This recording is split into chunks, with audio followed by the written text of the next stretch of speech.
Mara, one of the most famous characters in Buddhist cosmology, a major function in the Buddhist universe, an opposing force to Dhamma, and keeps reappearing famously throughout the suttas. So we decided we would explore the function and nature of Mara today.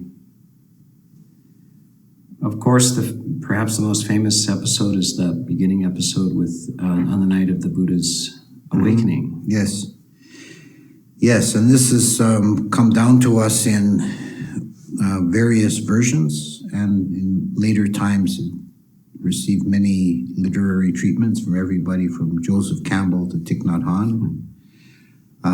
The version that's found in the commentaries to the Pali Suttas is an early version, very well fleshed out, is that the Buddha was sitting on the Bodhi seat, the Bodhi Manda, which is an important spot cosmologically. All the Buddhas become enlightened on the same spot.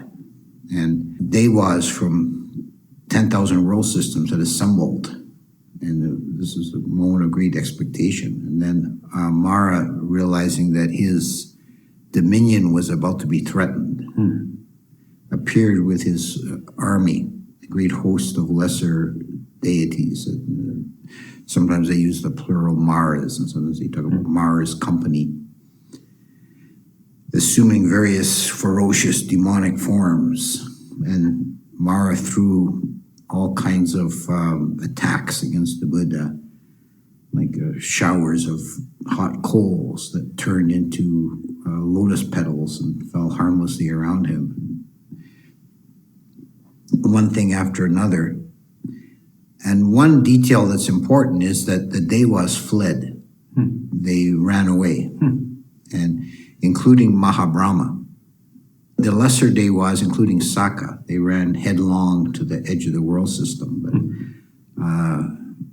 Mahabrahma went up to the peak of Mount Sinarayu and planted his parasol before he left. So he still ran away, but not quite as headlong.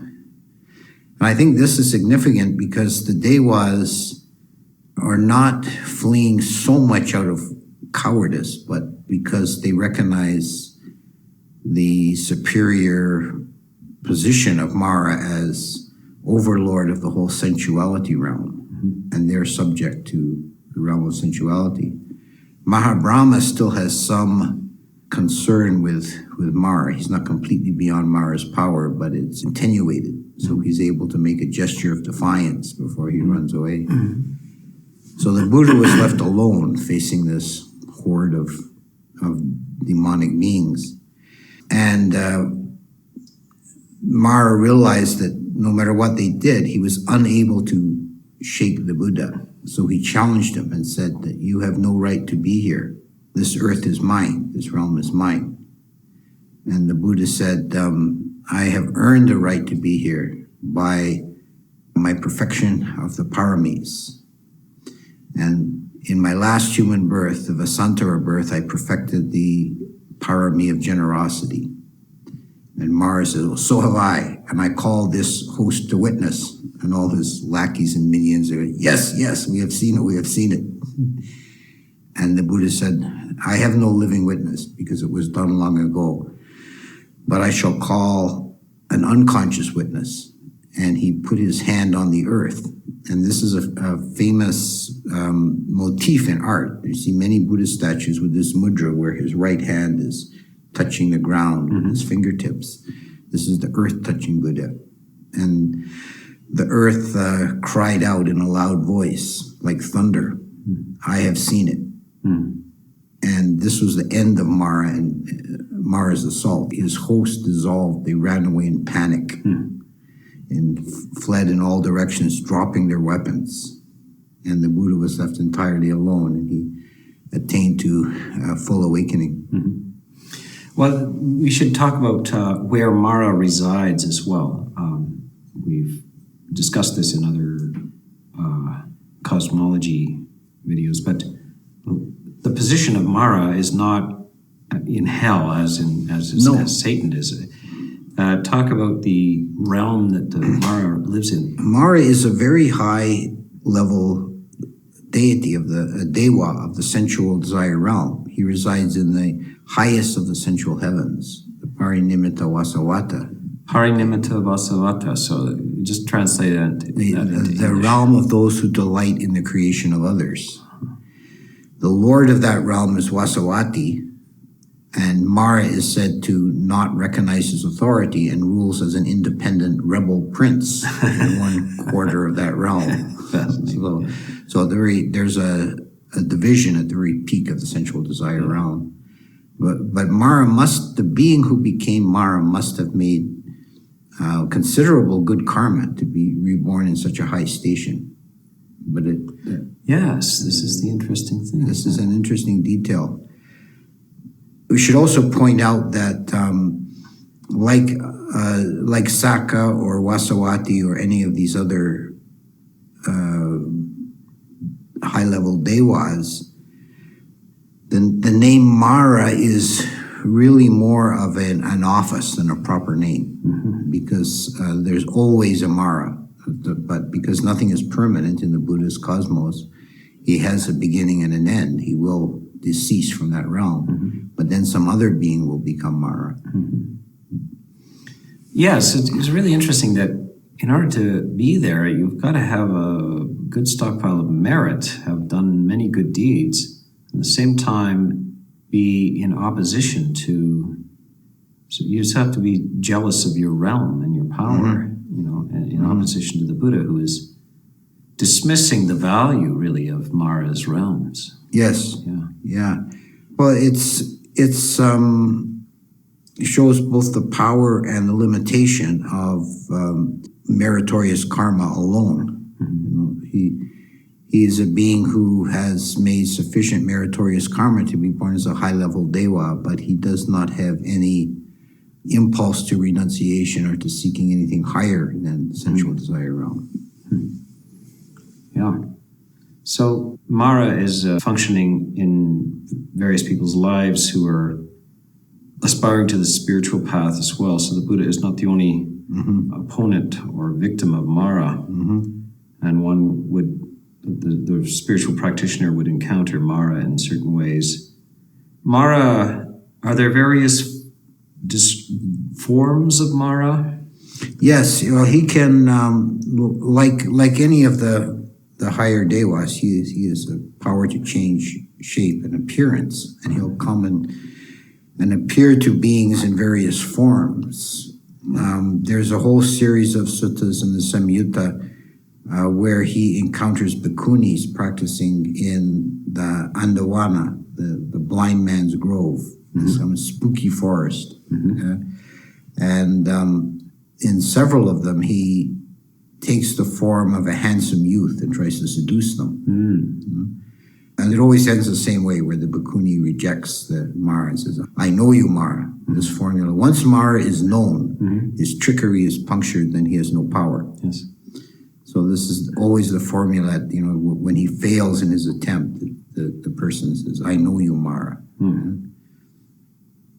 He also appears in some cases as an old Brahmin to give bad advice. Like he shows up amongst the bhikkhus and he tells them, you're all still young and black of hair. When you're old like me, you'll regret having wasted your life not seeking pleasures. Yes, Mara is still around, isn't he? Speaking all the time. Yeah. I mean, all these kind of blandishments of Mara we can recognize in our own cases in modern times. Mara is sometimes said to be like the five khandhas as well. The body itself is attempts to prevent you from moving forward in its demand for catering to its needs. Yes. The body itself. Yeah. The name Mara means death. So it's identical with death. It's very interesting. So, of course, the body is subject to death. Right? And so the whole sensual desire realm is impermanent and subject to death. And so this is Mara as leading beings to their destruction. Yeah, so let's talk some of the encounters of monks and lay people with Mara. One of the famous encounters is with Moggallana, the one of the two chief disciples, Yes. and foremost in psychic powers, and an arhat. And he has an encounter with Mara. Yes, that's a very fascinating account. The first indication that Moggallana had that Mara was around was he had a bellyache, and he said, why does my belly feel like this? It feels like it's full of beans. And then he uses his psychic power to investigate, and Mara is sitting inside his stomach. And so he admonishes Mara, you're making bad karma for yourself, plaguing the arahants. And Mara leaves and stands in the doorway, invisible, but Moggallana is still able to see him. He says, I know you're there, Mara. I know you're still there. And he says, you should be careful, because I know, because in a previous age, I was the Mara during the reign of the time of Kakkosanda Buddha, aeons ago. Moggallana had been the Mara Dusi. That was his given name. And it's a curious detail. It said that he had a sister named Kali, and that the current Mara was Kali's son at that time. So he was his nephew, was Dusi's nephew. So I don't know for sure if there's any connection with the Kali as she appeared in later Hindu mythology. But Kali as the destroyer, isn't it? Like this Kali Yuga and so forth. This very dangerous black goddess that people would do human sacrifices to.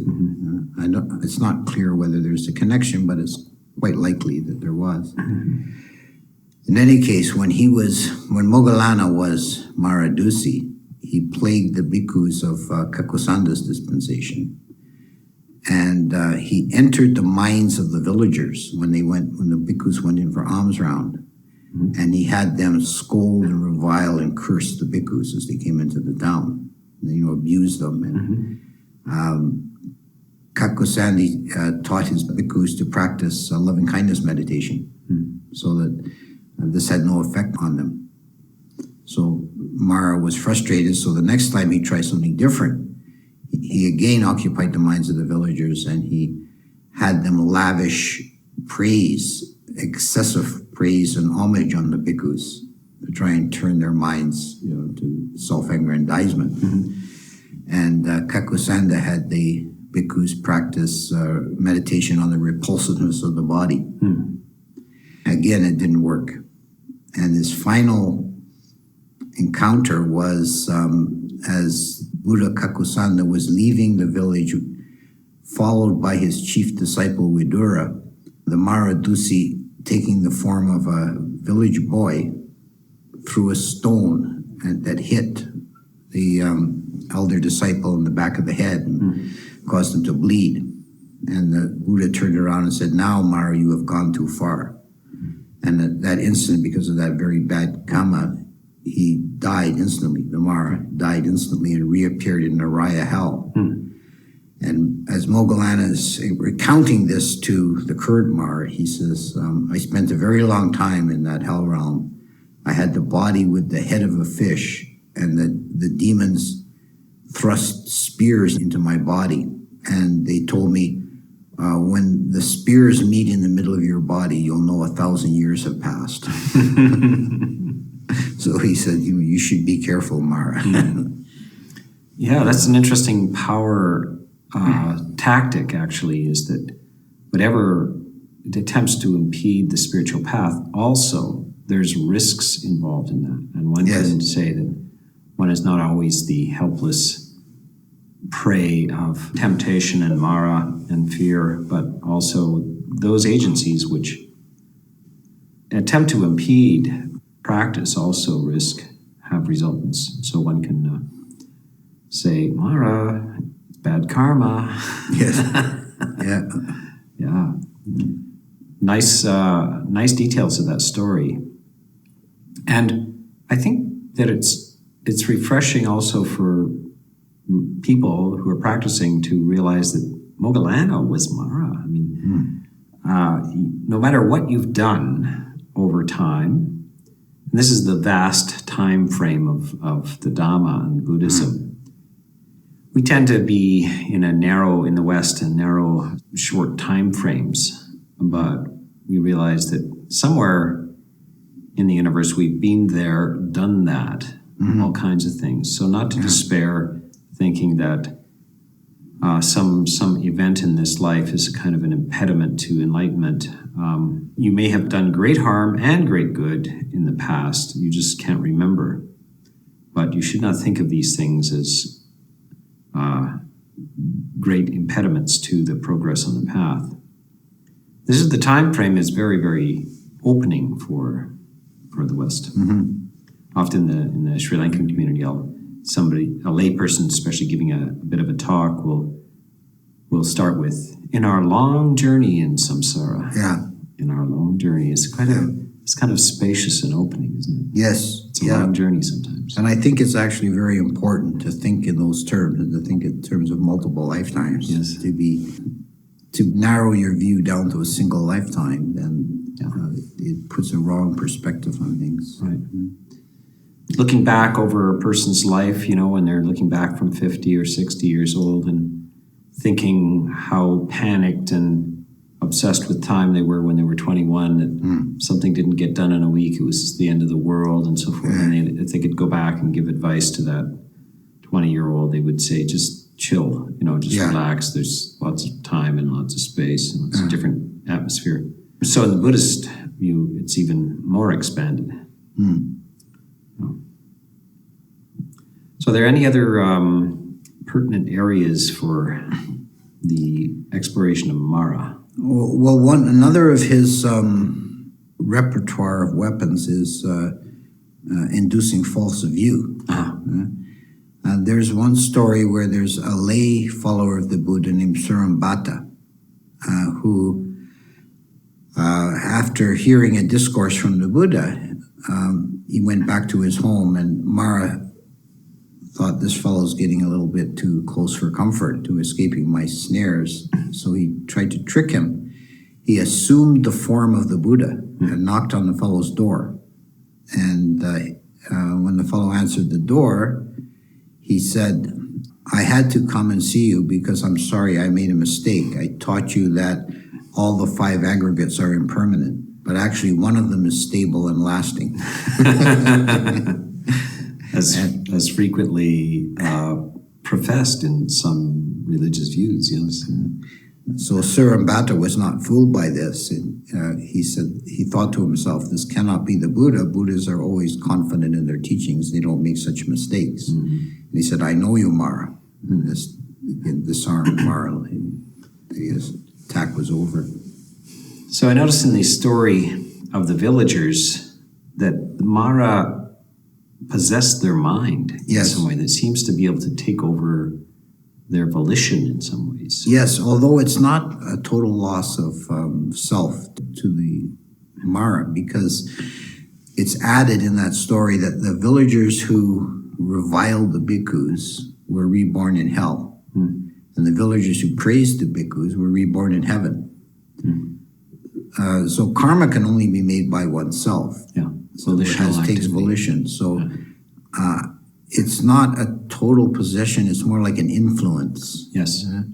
And there's also an incident towards the end of the Buddha's life, when Ananda failed to ask the Buddha to prolong his life. And it's said that Mara possessed his mind. And then the commentary discusses this, because Ananda was already a Sotapanna.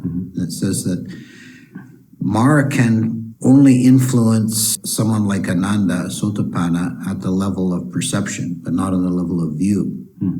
Like he could possess an unenlightened person, Patujana can be possessed at the level of view, so he can twist their understanding. Yeah. But with what the commentary says he did to Ananda was to cause his mind to conjure up a frightful vision, so he became confused and didn't properly understand what the Buddha was saying. So he was more or less distracted at the time. Yes, Yeah. distracted him. Yeah.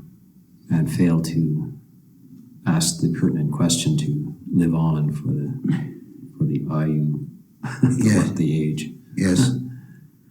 So yeah, so this is very interesting that, you know, the core teaching of the Buddha is that evil is done by oneself, also the good.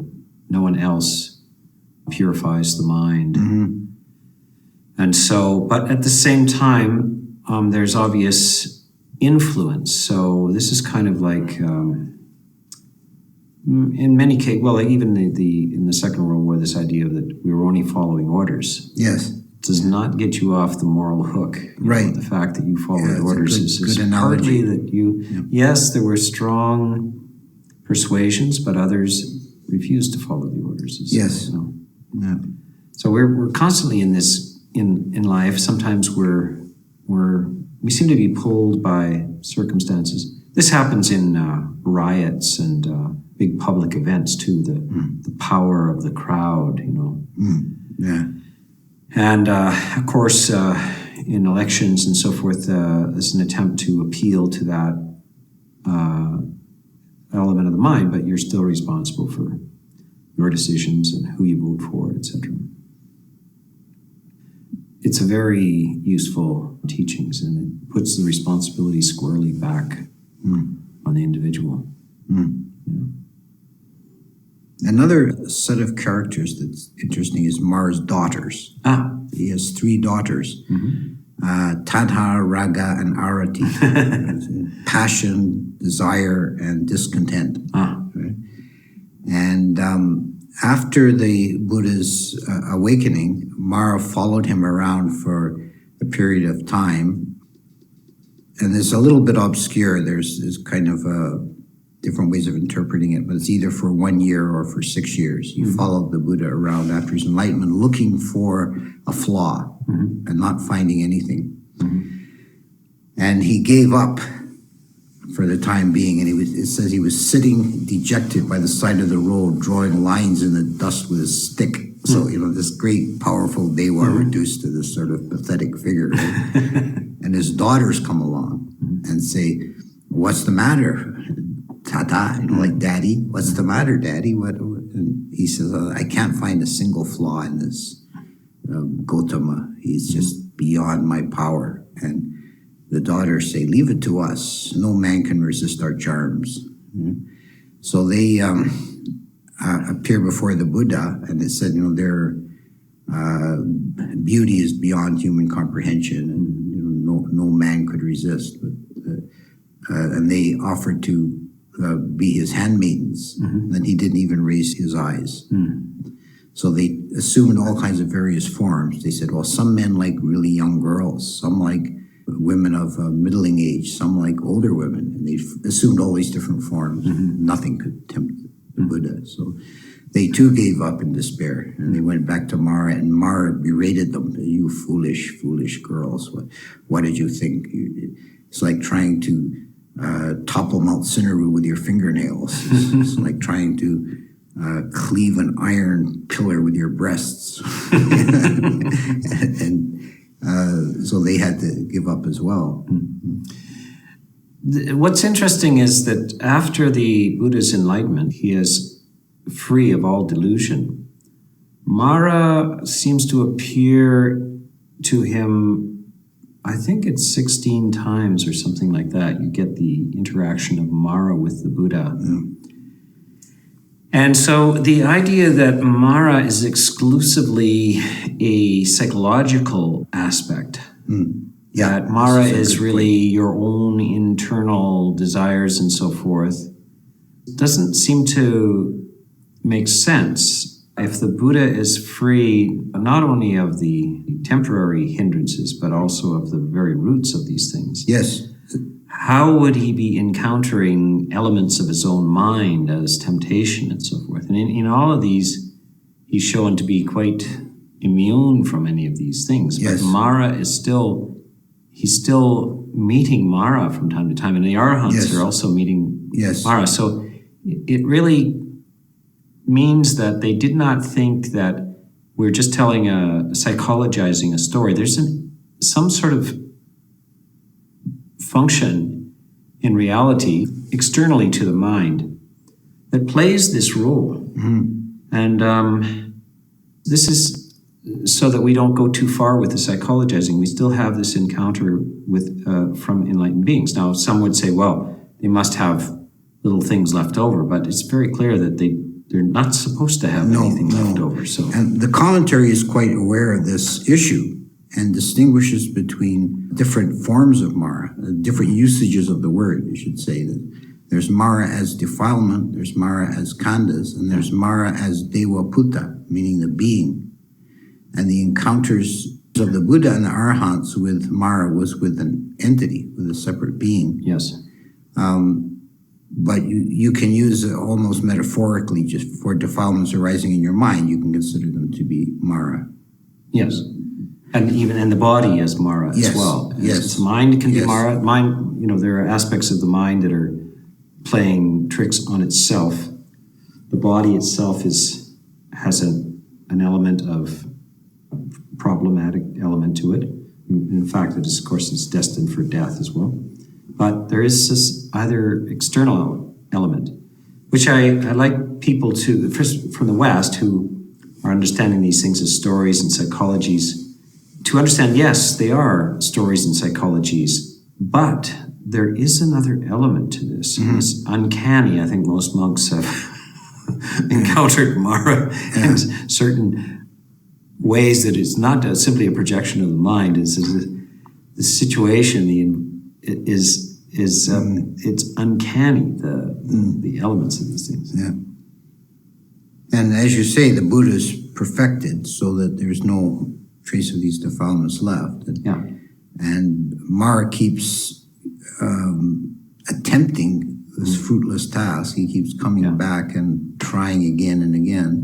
And at one point, the Buddha says to him, you're like a fly buzzing around a bowl of hot porridge. You can't possibly land on it.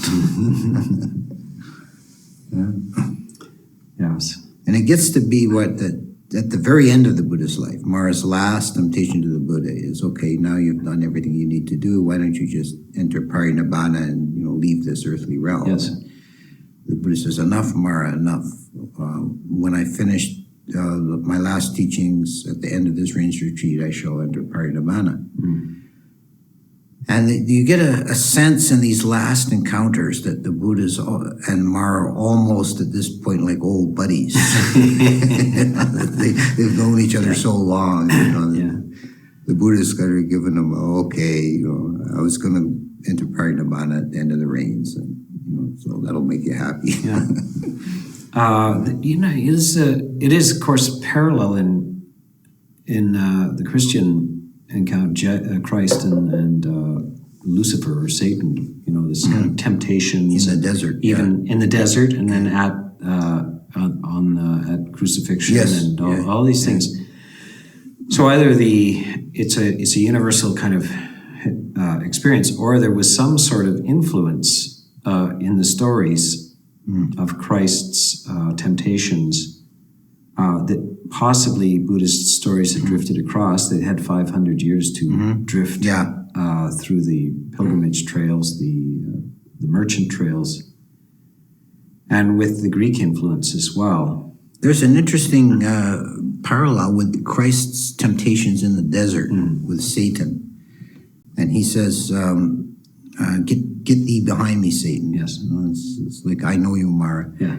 And the three temptations correspond to the three forms of tanha, three forms of craving. First, he uses sensual desire, because Christ is fasting in the desert, so he says he creates bread out of rocks and says, you can eat your fill. Then the second temptation is like the desire for becoming. He says, if you follow me, I shall make you king of the world. You can rule the whole world. And the third temptation is not being, the temptation of unbecoming. tempts Christ to make an end of it and throw himself off the cliff. Yes. Yeah. You seem to know all the stories, don't you? I had vague memories of this thing, but you seem to be able to put your finger on all these. So when you were reading these, reading about Mara and researching Mara, did these associations come up, or did you go back and sort of compare, or what? No, because I don't think in general that Satan is a good parallel for Mara. Because Satan is fallen from a high realm and he's in hell. Yeah. And he's intrinsically evil. Yeah. Mara is not so much evil as just full of self-aggrandizement and afraid that beings are going to escape from his snares, which is the sense-desire realm. Everything in this realm is... He imagines himself as the overlord of the whole realm of sensuality, and it terrifies him to see someone escaping that. Yeah, and I often think of him as a Madison Avenue advertising executive, or some sort of corporate boardroom kind of thing that wants to keep customers, and will pretty well do anything to do that. Yeah. And they don't perhaps even know, quite often people who are in those fields are asked, why are you so strongly motivated? And they don't know, but it's just, there's a certain identity investment in keeping people who either appreciate them or admire them or refer to them with gratitude or something like that. Yeah. There's a final story that it comes from a late source, the Asokavadana Sanskrit account of the life of King Asoka. That could be considered to be the end of the Mara of the Buddhist time. The great Arahant monk of the day was Upagupta, and Mara wanted to disrupt his teachings. So when Upagupta gave a speech in public before a large assembly, Mara showered the crowd with pearls. So everyone started scrambling to get the pearls, and they lost interest in the Dhamma talk. And the second time was gold coins. And then a third time it was dancing girls in the sky. It's anything to distract the crowd from listening to the Dhamma. So, and then Mara, as a kind of a mocking gesture, he approached Upagupta and threw a garland of flowers over him. And Upagupta took the flowers off and threw them over Mara's neck. And when he did that, they changed into rotting corpses of men and dogs and other animals. It was a really foul, disgusting thing. And Mara couldn't take it off. And he left, he fled away, and he went to all these various dewas, to Saka and to Vasawana and to all these other dewas, and asked them to help him get this off. And they said, we can't get it off. You'll have to go and get it from and make amends to Upagupta. He's the only one who can take it off. So he went back to earth and he paid homage to Upagupta and declared himself now to be a follower of the Buddha. So Upagupta caused the foul garland to disappear. And then Mara asked him, is there anything I can do for you now? And Upagupta said, well, there's one thing you can do that I would very much like. I know that in the Buddhist time, once you assume the form of the Buddha to trick someone, and I have lived my entire life following the teachings of the Buddha, and I know his Dhamma body, but I don't know his physical body. And I would very much like to see the Buddha. If you could transform yourself into the appearance of the Buddha. And Mara said, I'll do it on one condition, that you don't bow before me. Because if you bow, to me, it's such an unworthy thing for an Arahant to bow to such as I, that it might kill me.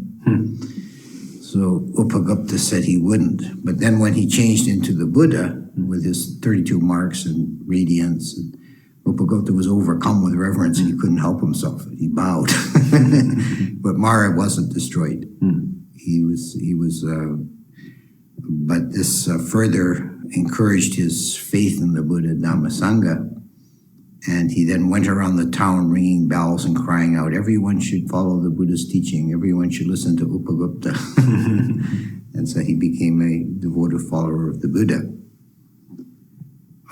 But my own gloss on that, I would say that may be the end of the Mara of the previous age, but it's pretty certain that there's still a Mara, because there's still all kinds of temptations in the world. Yeah. Mara is an office in the universe which has a continuous need to refresh itself. When Mara disappears, another arises. One is always waiting in the wings. Yeah. One might almost compare it to presidential elections or things like that. Or, the king is dead, long live the king. Yes. So there's Yeah. a continuous succession of these. So they're very, very familiar in that time with this idea of succession, and we are as well. Somebody's got to fill these offices. It's the same with the other deities like Saka. That Saka has a certain lifespan, and then when he passes away, another Saka arises. And there's a story where the Saka goes to see the Buddha because he knows he's near the end of his lifespan. And they have a very deep conversation on Dhamma. And then during their talk, towards the end of the talk, Saka dies. And because of the karma he's made by becoming a follower of the Buddha, he's instantly reborn as the new Saka. And this whole company of Dewas, the only ones who realize that it happened is Saka himself and the Buddha. So it is possible to be reelected. Yes. Yes. Well, on that note, we will end our discussion on Mara with the reelection of Saka.